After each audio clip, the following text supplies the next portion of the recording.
दोस्तों, कभी आपने गौर किया है दुनिया में जो सबसे ज्यादा जीतते हैं वो हमेशा चुप रहते हैं। वो बहस नहीं करते, वो दिखाते हैं कि उन्हें कुछ नहीं आता, लेकिन असल में वही लोग सबको खिला देते हैं। क्योंकि बुद्धिमान वही नहीं होता जो जोर से बोले, बल्कि वो होता है जो सही वक्त पर मूर्ख दिखने की कला जानता है। हाँ, मूर्ख दिखो और खेल बदल दो।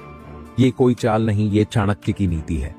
देखो, चाणक्य ने कहा था, कभी कभी अपने ज्ञान को छिपाना ही सबसे बड़ा ज्ञान होता है। मतलब, अगर तुम्हारे आसपास ऐसे लोग हैं जो हमेशा दिखाना चाहते हैं कि उन्हें सब आता है, तो तुम बस मुस्कुरा दो, क्योंकि वो खेल शुरू ही नहीं समझ पाए हैं। आप सोच रहे होंगे, भाई मूर्ख दिखने से फायदा क्या है?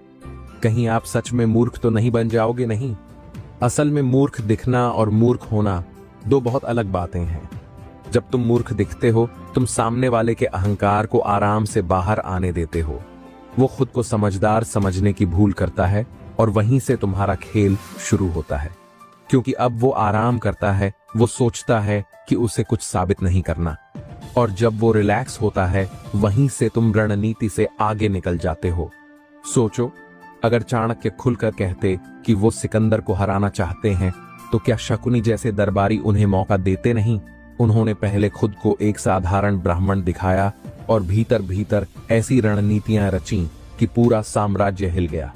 तो सवाल ये नहीं कि तुम कितने होशियार हो, सवाल ये है कि तुम कब और कहां उस होशियारी को दिखाते हो।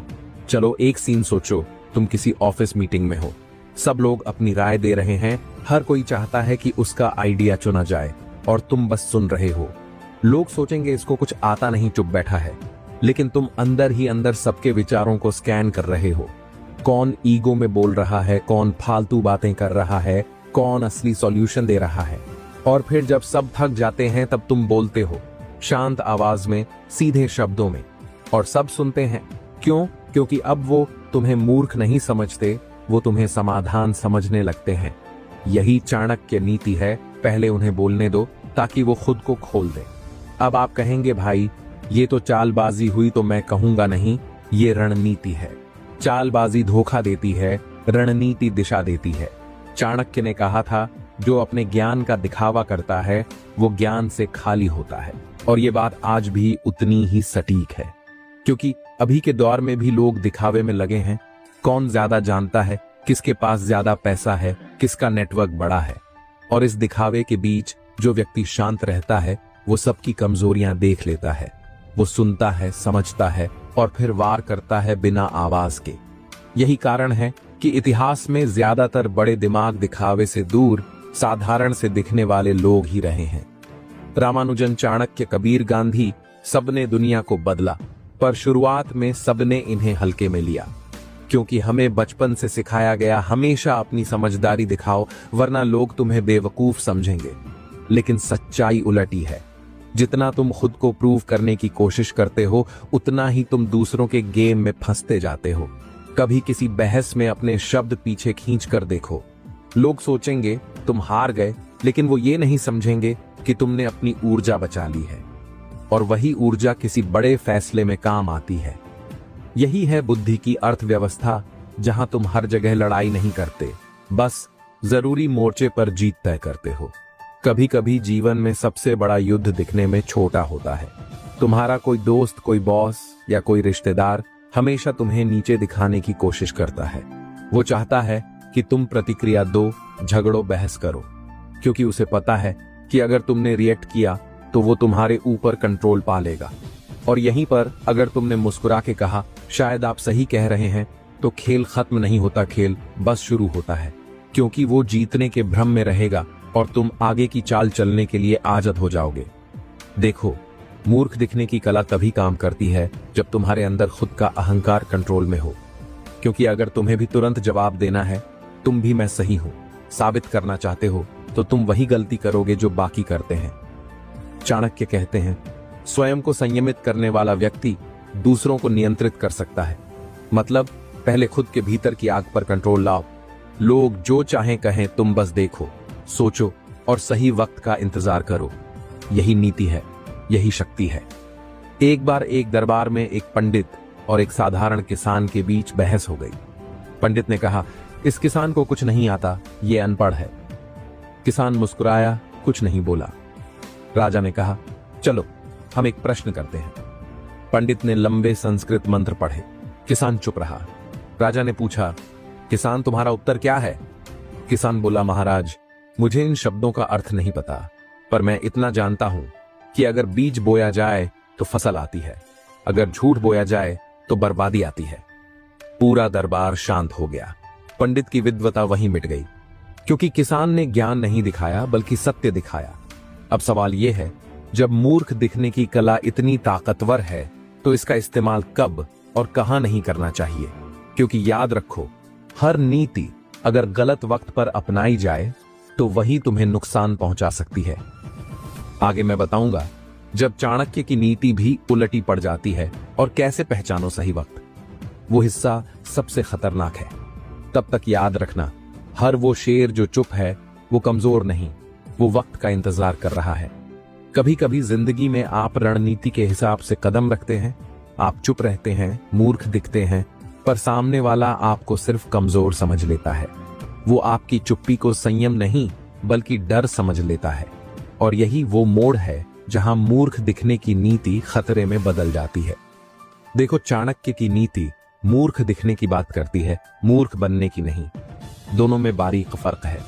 अगर तुम लंबे समय तक चुप रहते हो, गलत को सही दिखने देते हो या अपने आत्मसम्मान की कीमत पर रणनीति निभाते हो तो वो नीति नहीं, आत्मविनाश है। चाणक्य ने कभी नहीं कहा कि सहन करो, उन्होंने कहा सहन वही करो जिससे अंत में लाभ हो। अगर तुम्हारी चुप्पी से दूसरा और ताकतवर होता जा रहा है तो समझ लो तुम नीति नहीं, नुकसान निभा रहे हो। अब सोचो, क्या चाणक्य ने खुद हमेशा चुप रहकर काम किया था? नहीं। जब वक्त आया तो उन्होंने नंदवंश को गिरा दिया, जब वक्त आया तो उन्होंने चंद्रगुप्त को गद्दी दिलाई। वो हमेशा वक्त देखकर बोलते थे, कभी वक्त से पहले नहीं। इसलिए असली सवाल ये नहीं कि कब मूर्ख दिखना है, बल्कि कब खेल बदलना है। एक वक्त था जब चाणक्य ने अपनी बेइज्जती सह ली थी। नंद ने अपमान किया और चाणक्य ने सिर झुकाया। लोगों ने सोचा ब्राह्मण डर गया, लेकिन किसी ने नहीं समझा कि वो सिर प्रतिशोध की प्रतिज्ञा में झुका है। उस दिन की चुप्पी उनका शस्त्र थी, पर अगर वो उसी चुप्पी में जीते रहते तो शायद इतिहास में उनका नाम ही न होता। यानी हर चुप रहना रणनीति नहीं होता, कभी कभी चुप रहना भविष्य की कब्र खुद खोदना होता है। तो अगर तुम किसी रिश्ते, नौकरी या समाज में हमेशा अपने अधिकारों से पीछे हट रहे हो, सोचो क्या ये नीति है या डर? हर नीति की एक सीमा होती है, मूर्ख दिखने की भी। जब सामने वाला तुम्हारी चुप्पी का फायदा उठाने लगे तब तुम्हें वो खेल वहीं खत्म करना चाहिए। क्योंकि अगर तुम बार बार चुप रहोगे तो लोग तुम्हें सहने वाला नहीं, सहन करने लायक समझने लगेंगे, और वहां से तुम रणनीतिकार नहीं रहते बल्कि मूर्ख कहलाने लगते हो। देखो भाई, ये मत सोचो कि अगर चाणक्य ने चुप रहकर साम्राज्य जीता तो तुम भी ऑफिस में बॉस के सामने चुप रहोगे और प्रमोशन अपने आप मिल जाएगा। ऐसा नहीं होता। कभी कभी बोलना भी नीति का हिस्सा है। फर्क बस इतना है, बोलो तो वार करो, बहस नहीं। चाणक्य की सबसे बड़ी कला यही थी, वो बोलते थे लेकिन कम, और जब बोलते थे तो राजा भी सुनता था। उन्होंने कभी शब्दों से बहस नहीं की, उन्होंने शब्दों से दिशा दी। अब ये समझो, अगर तुम्हें किसी को प्रभावित करना है तो तुम उसे हराने की कोशिश मत करो, बल्कि उसे सोचने पर मजबूर करो। यही चाणक्य नीति का असली सार है। मूर्ख दिखो जब जरूरत हो, बोलो जब असर पड़े। अब जरा आगे की दुनिया देखो। ऑफिस में, राजनीति में या सोशल मीडिया पर हर कोई दिखाने में लगा है कि उसे सब पता है। हर कोई बहस कर रहा है। ऐसे माहौल में जो चुप रहता है वो पहले तो अनदेखा किया जाता है, पर धीरे धीरे वही सबका मूल्यांकन करता है। और जब सही वक्त आता है वो एक फैसला लेकर सबको चौंका देता है। लेकिन अगर वो व्यक्ति वक्त पर कदम न उठाए तो वही चुप्पी उसकी सबसे बड़ी हार बन जाती है। चाणक्य ने कहा था, मौन के 3 रूप होते हैं, मूर्खता का, बुद्धि का और रणनीति का। मूर्खता का मौन जब व्यक्ति डर से चुप रहता है, बुद्धि का मौन जब व्यक्ति सोचने के लिए चुप रहता है, रणनीति का मौन जब व्यक्ति जीतने के लिए चुप रहता है। अब तुम्हें खुद तय करना है, तुम्हारी चुप्पी इनमें से किस वर्ग में आती है। अगर तुम्हारी चुप्पी डर की है तो वो तुम्हें तोड़ेगी, अगर सोच की है तो वो तुम्हें मजबूत बनाएगी, और अगर रणनीति की है तो वो तुम्हें राजा बना सकती है। एक राजा था जिसके मंत्री ने चाणक्य नीति पढ़ रखी थी। वो हर मीटिंग में चुप रहता, कभी विरोध नहीं करता। राजा खुश होता कि मेरा मंत्री कितना शांत है। एक दिन राजा ने गलत फैसला लिया, पर मंत्री फिर भी चुप रहा। राज्य में विनाश हुआ। राजा ने पूछा, तुमने मुझे रोका क्यों नहीं? मंत्री बोला, महाराज, मैं रणनीति के तहत चुप रहा। राजा हंसा, रणनीति नहीं, डर था तुम्हारे भीतर।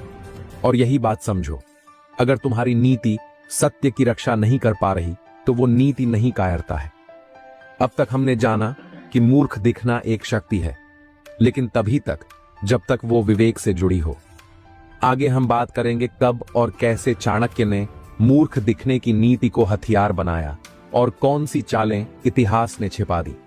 क्योंकि अगली कहानी में आप देखेंगे कि कैसे एक शांत सामान्य ब्राह्मण ने पूरी सत्ता की जड़ें हिला दी, बिना तलवार, बिना सेना, सिर्फ नीति से। और उस नीति का नाम था मूर्ख दिखो और फिर खेल बदल दो।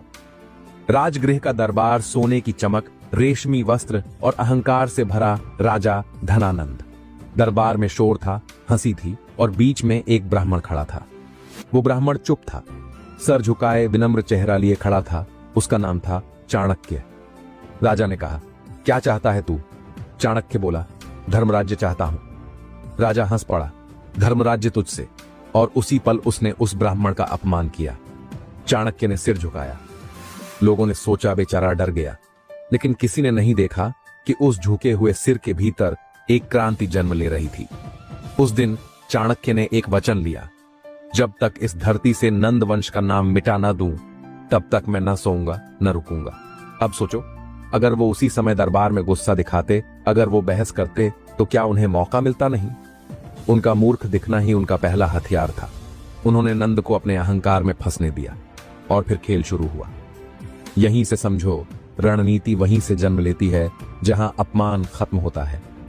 चाणक्य जानते थे धनानंद के पास सेना है, संपत्ति है, ताकत है, लेकिन आत्म संयम नहीं है। और जहां संयम नहीं, वहां हार पक्की होती है। इसलिए चाणक्य ने हथियारों से नहीं, अहंकार से लड़ाई लड़ी।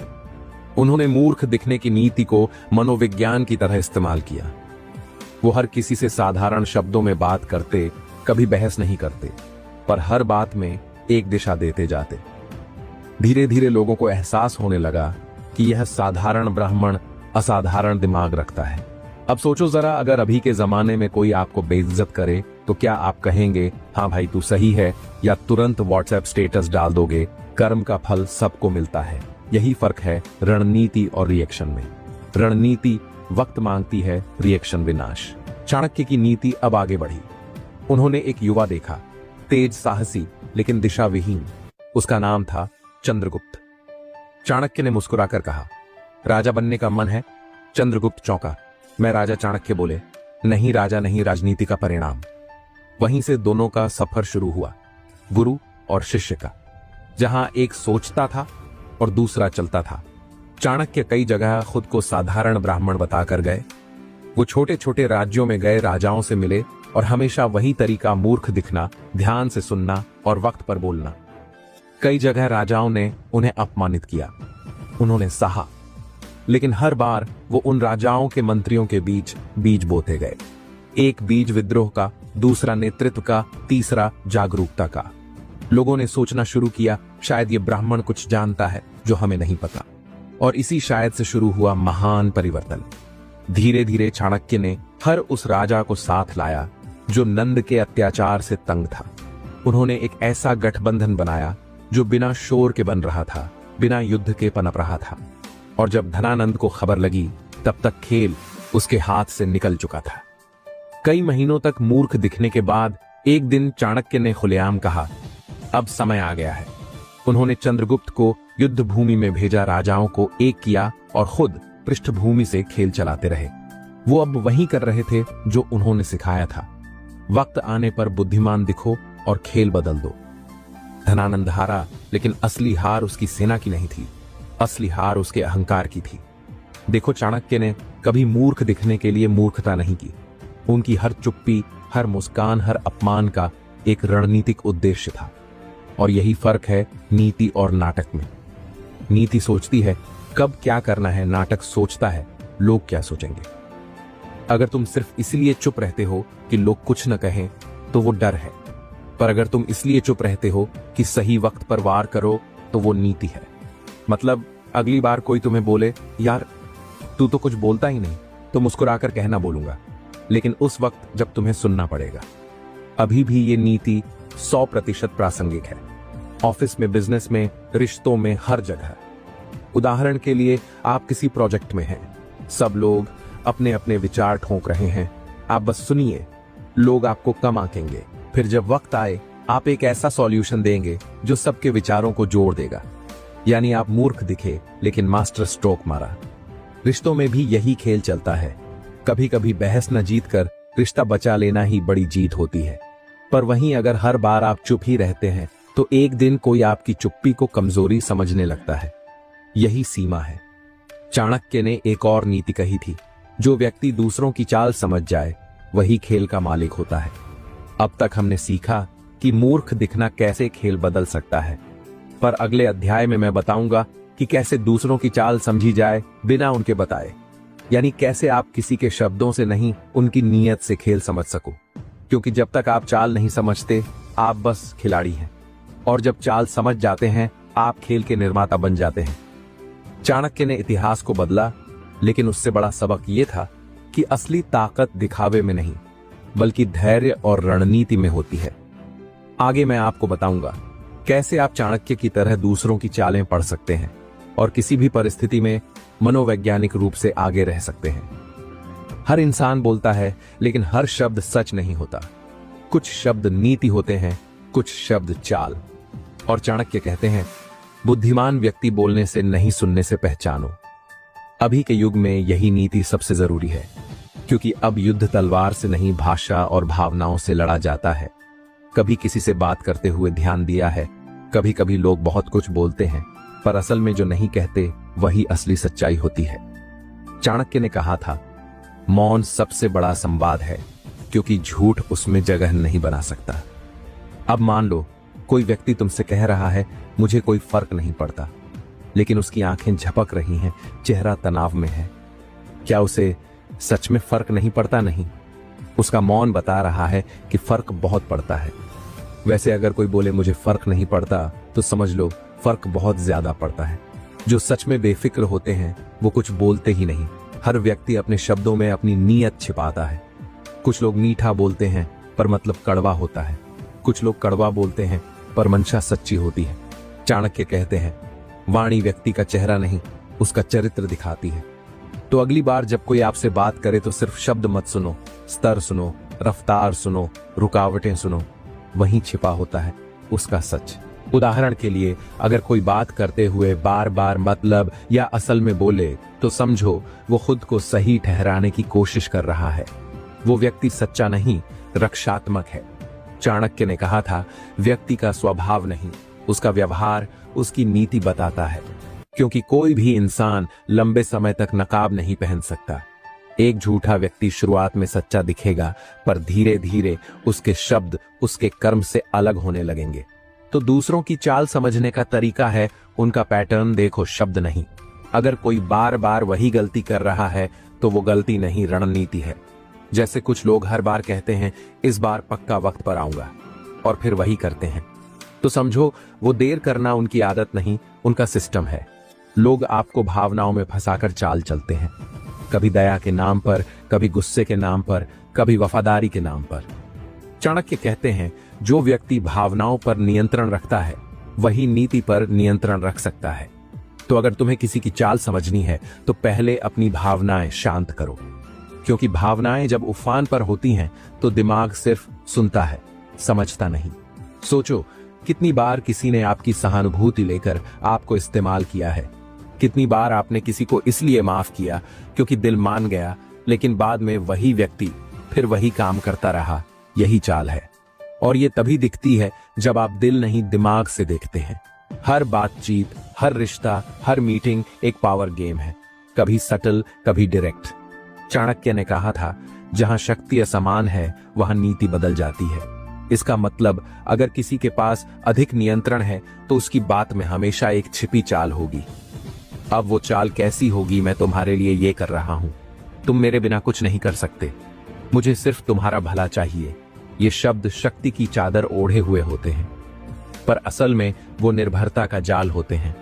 जैसे वो दोस्त जो बोले, भाई तू तो मेरा सच्चा यार है, और अगले ही पल बोले, वो 500 रुपए दे दे, बाद में दे दूंगा। बस चाल वहीं छिपी थी। ये एक चाणक्य स्तर की तकनीक है। कभी किसी की सच्चाई परखनी हो तो उसे थोड़ा असामान्य सवाल पूछो, जैसे अगर तुम्हारे पास सब कुछ खो जाए तो क्या करोगे, या अगर मैं तुम्हारे खिलाफ हो जाऊं तो अगर व्यक्ति झट से बोल दे, अरे ऐसा कभी नहीं होगा, तो समझो वो ईमानदार नहीं है। सच्चा व्यक्ति थोड़ी देर सोचता है, क्योंकि उसे जवाब बनाने की नहीं महसूस करने की आदत होती है। चाणक्य कहते थे, सच्चा व्यक्ति पहले सोचता है फिर बोलता है, झूठा पहले बोलता है फिर सोचता है। अभी के दौर में चाल समझना मतलब सिर्फ दूसरों को पकड़ना नहीं, बल्कि सही लोगों को पहचानना भी है। ऑफिस में अगर कोई हमेशा आपकी तारीफ करे तो सावधान रहें, वो व्यक्ति आपकी अप्रूवल से ज्यादा आपकी पावर चाहता है। रिश्तों में अगर कोई हमेशा मैं तुम्हारे बिना अधूरा हूं कहे तो समझो वो प्यार नहीं, डिपेंडेंस पैदा कर रहा है। और पॉलिटिक्स में जो व्यक्ति बार बार जनता की सेवा की बात करे वो ज्यादातर स्वयं की स्थिति की रक्षा कर रहा होता है। यही चाणक्य नीति का असली सार है, शब्द नहीं इरादे पढ़ो। पर ध्यान रहे, हर बार दूसरों की चाल समझते समझते कभी कभी इंसान खुद भी चाल का हिस्सा बन जाता है, क्योंकि जब आप हर किसी को शक की निगाह से देखते हैं तो धीरे धीरे आप भरोसे से दूर हो जाते हैं, और जहां भरोसा नहीं वहां शांति नहीं। याद रखो, चाल पहचानने की असली शक्ति दूसरों को हराने में नहीं, खुद को स्थिर रखने में है, क्योंकि स्थिर व्यक्ति ही रणनीति देख सकता है। आपने देखा होगा, कई लोग बहुत समझदार होते हैं, हर किसी की चाल पहचान लेते हैं, हर शब्द की मंशा समझ लेते हैं, हर रिश्ते में दूरदर्शिता से चलते हैं, पर धीरे धीरे वो एक अजीब चीज महसूस करते हैं, थकान। क्योंकि जब आप हर जगह रणनीति ढूंढने लगते हैं तो जिंदगी खेल नहीं रहती, वो युद्ध बन जाती है। और चाणक्य ने कहा था, रणनीति युद्ध के लिए है, जीवन के लिए नहीं। हर चीज की एक सीमा होती है, नीति भी अगर अति में चली जाए तो वो विनाश बन जाती है। मसलन अगर आप हर इंसान पर शक करते हैं तो आप कभी भरोसा नहीं कर पाएंगे। अगर आप हर बात में चाल ढूंढेंगे तो सच्चे अवसर भी खो देंगे, और अगर आप हर समय रणनीतिक रहेंगे तो इंसानियत आपसे छूट जाएगी। सोचिए, अगर हर बातचीत में आप ये सोचें कि ये व्यक्ति मुझसे क्या निकालना चाहता है, तो आप घर पर चाय भी आराम से नहीं पी पाएंगे। चाणक्य कहते हैं, नीति वही सफल होती है जो सीमित हो। जहां नीति नियंत्रण से बाहर जाती है वहां विनाश शुरू होता है। मतलब रणनीति अपनाओ पर उसमें डूबो मत, क्योंकि जो नीति को साधन नहीं जीवन शैली बना लेता है वो मन की शांति खो देता है। चाणक्य की सबसे बड़ी परीक्षा तब आई जब चंद्रगुप्त मौर्य सम्राट बन गए। पूरा साम्राज्य उनके इशारे पर चलता था। लाखों सैनिक, हजारों मंत्री, सोने की नदियां, और सबकी आंखों में था चाणक्य। लेकिन क्या हुआ, वो सत्ता के लालच में नहीं डूबे, क्योंकि वो जानते थे सत्ता भी वही जाल है जो नीति को ग्रस लेता है। कई लोग सोचते हैं कि अगर मेरे पास ताकत आ जाए तो मैं सब संभाल लूंगा, पर चाणक्य जानते थे ताकत मिलने के बाद संतुलन बनाए रखना सबसे बड़ी परीक्षा होती है। तो उन्होंने क्या किया, उन्होंने सत्ता को उपयोग किया, सत्ता से प्रभावित नहीं हुए। यही कारण था कि वो इतिहास में राजगुरु कहलाए, राजा नहीं।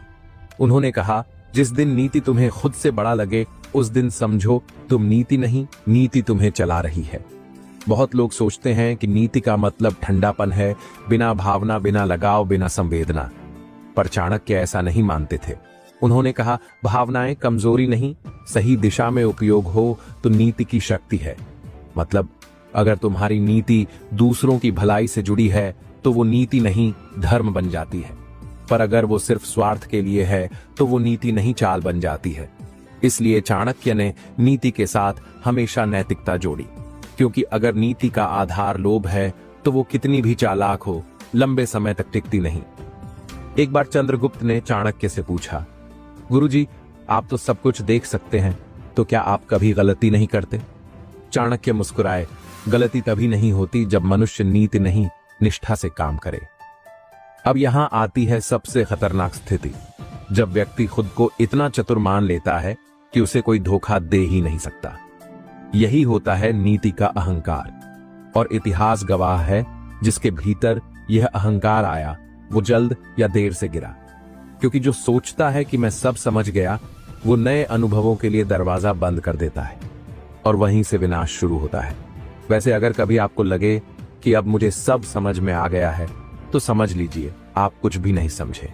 चाणक्य ने अंत में एक बात कही थी, नीति सिर्फ साधन है, परम लक्ष्य नहीं। मतलब नीति आपको शक्ति दे सकती है पर शांति नहीं। शांति आती है विवेक से। नीति आपको दूसरों पर विजय दिला सकती है, पर स्वयं पर विजय विवेक ही दिलाता है। तो जब आप नीति के खेल में उतरे तो ध्यान रहे, जीतना ही सब कुछ नहीं, सही बने रहना जरूरी है। अभी अगर कोई व्यक्ति समझ जाए कि हर परिस्थिति को जीतना जरूरी नहीं, कभी कभी खुद को बचाना भी जीत होती है, तो वो चाणक्य की असली शिक्षा को जी रहा है। हर व्यक्ति पर शक मत करो, पर अंधा भरोसा भी मत करो। रणनीति सोचो, पर इंसानियत मत भूलो। हर बार चाल मत चलो, कभी कभी सच्चाई भी सबसे बड़ी नीति होती है। नीति को अपने अहंकार का औजार मत बनाओ। वक्त आने पर नीति छोड़कर सरल बनना भी बुद्धिमानी है। यही वो 5 सूत्र हैं जो चाणक्य को राजनीतिक नहीं दिव्य बनाते हैं। एक दिन दरबार में एक मंत्री ने चाणक्य के खिलाफ झूठ फैलाया। सबको लगा अब चाणक्य उसे सजा देंगे, पर उन्होंने कुछ नहीं किया। चंद्रगुप्त ने पूछा, गुरुजी आप शांत क्यों हैं? चाणक्य बोले, क्योंकि इस बार नीति नहीं दया ज्यादा उपयोगी है। अगर मैं उसे सजा दूंगा तो वो सुधरेगा नहीं, डर जाएगा। कुछ दिन बाद वही मंत्री खुद आकर माफी मांगने लगा। चाणक्य ने कहा, जहां डर खत्म हो जाए वहां विश्वास जन्म लेता है। यानी कभी कभी नीति तोड़ना भी नीति का हिस्सा होता है। अब तक हमने देखा कैसे मूर्ख दिखना नीति है, कैसे चाल पहचानना शक्ति है, और कैसे खुद को नीति से ऊपर रखना संतुलन है। पर अब आ रहा है अंतिम अध्याय, जहां हम जानेंगे जब बुद्धि, नीति और नियति तीनों भिड़ते हैं तब क्या होता है। क्योंकि अंत में चाणक्य ने भी माना, सबसे बड़ी नीति वो है जहां इंसान अपनी समझ को ईश्वर की इच्छा से जोड़ दे। हर कहानी का एक अंत होता है, पर कुछ कहानियां खत्म नहीं होती, वो सिर्फ दिशा बदलती है। चाणक्य की कहानी भी ऐसी ही थी। उन्होंने एक साम्राज्य खड़ा किया, एक राजा गढ़ा, एक व्यवस्था बनाई और एक नीति रची जो आने वाले हजारों वर्षों तक याद रखी जाएगी। पर जब सब कुछ हासिल हो गया तो उन्होंने अचानक सब छोड़ दिया। क्यों? क्योंकि वो जानते थे नीति तब तक ही उपयोगी है जब तक वो आत्मा से बड़ी नहीं हो जाती। कई लोग नहीं जानते, जब चंद्रगुप्त मौर्य ने एक शक्तिशाली साम्राज्य बना लिया तो चाणक्य ने धीरे धीरे दरबार से दूरी बना ली। उन्होंने अपनी झोपड़ी में वापस लौटकर कहा, मेरा कार्य पूरा हुआ, अब मुझे शासन नहीं शांति चाहिए। क्योंकि उन्हें एहसास हो चुका था शक्ति का कोई अंत नहीं, पर शांति का एक आरंभ होता है भीतर। और यही वो बिंदु है जहां बुद्धिमत्ता, नीति और अध्यात्म एक हो जाते हैं। चाणक्य समझ गए थे कि सत्ता जीतने वाला बुद्धिमान होता है, पर खुद को जीतने वाला महान। उन्होंने कहा था, जो दूसरों को जीतता है वो एक बार विजेता होता है, जो खुद को जीतता है वो हर दिन विजेता होता है। अब सोचो, चाणक्य जिनके पास इतनी शक्ति थी कि राजा तक उनकी आज्ञा माने, वो सब छोड़कर क्यों चले गए? क्योंकि उन्होंने देखा कि जो आदमी दूसरों पर शासन करता है वो थोड़ी देर के लिए सुखी होता है, पर जो आदमी खुद पर शासन करता है वो हमेशा शांत रहता है। उन्होंने अपने जीवन के अंतिम चरण में ये नीति दी, जीत की सबसे ऊंची अवस्था है स्वयं पर नियंत्रण। मतलब अगर तुम अपनी वासनाओं, इच्छाओं और गुस्से पर नियंत्रण पालो तो कोई बाहरी शक्ति तुम्हें हरा नहीं सकती। अब ये सुनकर कोई बोले, गुस्सा कंट्रोल करना आसान है क्या? तो चाणक्य शायद मुस्कुराकर कहते, अगर आसान होता तो सब विजेता होते। चाणक्य के जीवन का यह वह दौर था जहां उन्होंने नीति को आध्यात्म से जोड़ा। उन्होंने कहा, जहां आत्मा स्थिर है वहां रणनीति स्वतः सटीक हो जाती है। क्योंकि जब मन भटकता है तब निर्णय गलत होते हैं, जब मन शांत होता है तब नीति सहज बनती है। यही कारण है कि उनके सारे सिद्धांतों में एक अद्भुत संतुलन दिखता है। वो शक्ति की बात करते हैं, पर साथ में संयम की भी, वो चाल की बात करते हैं, पर साथ में करुणा की भी, क्योंकि उन्हें पता था केवल बुद्धिमान व्यक्ति नीति बना सकता है, पर केवल संवेदनशील व्यक्ति उसे सही दिशा दे सकता है। कहते हैं अपने अंतिम समय में जब चंद्रगुप्त उनसे मिलने आए तो उन्होंने गुरु से पूछा, गुरुजी, आपने इतना कुछ हासिल किया, फिर भी सब कुछ त्याग दिया, क्यों? चाणक्य ने मुस्कुराकर कहा, क्योंकि मैं जीतना बंद नहीं करना चाहता था, इसलिए मैंने अब खुद को जीतने का निर्णय लिया। यानी उन्होंने साम्राज्य से शांति की ओर कदम बढ़ाया, क्योंकि उन्हें पता था सबसे बड़ी जीत है त्याग। त्याग का मतलब हारना नहीं होता, त्याग का मतलब है अपनी जीत की सीमा पहचान लेना। अब सवाल यह है, आज के इंसान के लिए इस नीति का क्या मतलब है? बहुत सीधा है। आज भी हमारे जीवन में युद्ध है, पर वो युद्ध दूसरों से नहीं, खुद के भीतर से है। कभी आलस से, कभी डर से, कभी क्रोध से, कभी लालच से। और जो व्यक्ति इन भावनाओं को नियंत्रित कर लेता है वो किसी राजा से कम नहीं। चाणक्य ने कहा था, इच्छाओं का दास व्यक्ति कभी स्वतंत्र नहीं हो सकता। इसलिए अभी की चाणक्य नीति यही कहती है, अगर तुम्हें जीवन में जीतना है तो पहले उस चीज पर जीत हासिल करो जो तुम्हें भीतर से खींचती है, तुम्हारा अहंकार। क्योंकि जब व्यक्ति का अहंकार मरता है वहीं से उसका असली जीवन शुरू होता है। जिसने क्रोध पर विजय पाली उसने सबसे बड़ा शत्रु जीत लिया। जो परिस्थिति में शांत रह सके वही सच में बुद्धिमान है। धन, शक्ति, प्रतिष्ठा सब क्षणिक है। नीति वही है जो आत्मा को ऊंचा उठाए। ज्ञान का असली उद्देश्य दूसरों को हराना नहीं, खुद को बदलना है। सफलता वही है जो मन की शांति को न तोड़े। ये 5 वाक्य 5 जीवन सूत्र हैं। अगर इनको समझ लिया तो जिंदगी में हर कठिनाई आसान हो जाए।